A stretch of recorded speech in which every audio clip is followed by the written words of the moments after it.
So if you want to do anything with your dancing, then you probably want to know, why do dancers fail and why do dancers succeed?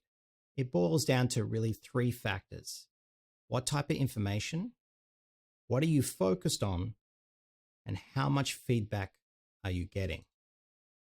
So when it comes to information, there's trash information and there's quality information. What we need to do is work out which one's which. To work that out, you first have to understand that dance is subjective. So you can't rely on facts. 1 + 1 does not equal good dancing. It's all based around experience. And that could be around someone with experience, or you could experience it yourself. So how do we gather information? Really comes down to the sources in your life.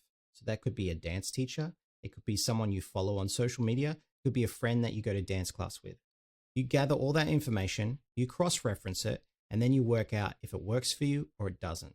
So how do you get more information? Well, you put more sources in your life. And that could be workshops, open classes, extra teachers, talking to agents, talking to choreographers, traveling and trying different dance classes. It could be reading blogs, be joining an online course about dance. It could be anything as long as it's information about dance. You take it on board, you cross-reference it with everything else that you're taking on, and that's how you isolate what works for you and what doesn't work for you. What is quality information and what is trash information. Number 2 is, what are you focused on? You've got to make sure that you can isolate what is necessary to be a great dancer and what is excess information. There's a lot of ways that you can teach dance, and there's a lot of different styles, but they all fundamentally boil down to some core truths that make you a great dancer. If you look at it this way, your brain as a cup, okay, and that cup can only take on a certain amount of information before it becomes overwhelmed. Yeah? And if you do not work out what's necessary, you might be filling that cup with excess information, and that will eventually make you overwhelmed. Instead, we need to isolate what's necessary and what is excess, so that cup is full with all the necessary information so that you become a great dancer without being overwhelmed. So what is necessary information? Well, you got to look at it this way. If you want to be a great dancer, you have to understand that dancing is a form of communication, and it's communicating with the audience. What is the audience feeling, hearing, and seeing when they watch you dance? If you want the audience to feel, it's going to be about emotional intelligence. And that boils down to your mind and body connection. Are they working together? And are you genuine? The audience might not be experts at dancing, but they're experts at being human beings. So being genuine is really important. Now, what does the audience hear when they watch you dance? And this is based around musicality. Split up into 2. It could be timing, which is when does something happen? And interpretation is how does something happen? So if you focus on these, you can make the audience hear what you want them to hear while you're dancing. Then you've got this last one here, and that is, what does the audience see when they watch you dance? And this is based around physical.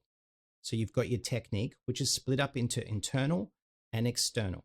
Internal is all about controlling the inside of your body.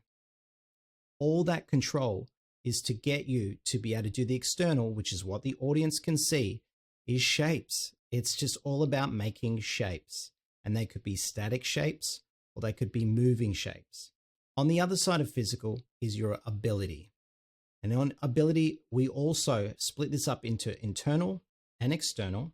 The internal is you want to work on your stability, your endurance, your flexibility, and your strength. By strengthening these and working on these, the audience is going to see the external, which is balance, distance, speed, and height. So this is what you want to focus on, which is your core truths to being a great dancer. The third channel of information is feedback. This is gold to becoming a great dancer. And how feedback works is that you demonstrate something, the audience watches it, you collect the feedback from the audience. This is the really important part. Then you apply that feedback and then you demonstrate it again. So by having this feedback, you say you have this feedback every day. So if you demonstrate it to the audience, that you collect it, you apply it, and then the next day you demonstrate it again, in a month's time, you would have collected 30 pieces of feedback. So you would be 30 times better. So the key to feedback is how much feedback you're getting and how frequently is that happening.